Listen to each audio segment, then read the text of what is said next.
Hello everyone, welcome back to the channel. In this video I'm going to create a quick in-depth review about this AI website called Coda. So let's get started. Coda is a collaborative workspace. Think of it as a super smart doc. You can create all sort of things with it. You can write content, make a table to hold data, or even build a whole page. It's like a central hub for your work. You can organize everything in one place, plus you can also collaborate with your team. Everyone can work together on the same document at the same time. With Coda AI, you can get help creating and analyzing your work. It's a way to organize all your tools in one place.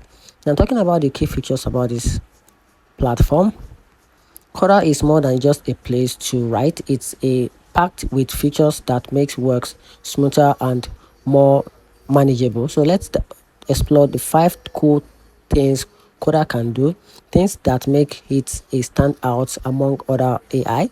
So talking about one of the best key features comes with a Coda AI integration, together with a project management and an AI powered template, together with an assignment assistance for students and a sales team hub.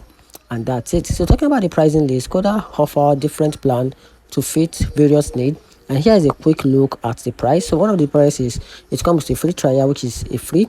It comes with a pro plan of $12 to $15, and a team plan, which is $36 to $40, and an enterprise plan, which is a custom plan. And the price is not stated, so you can just reply to the customer service or the customer support to check out the price list for this website. So that's it.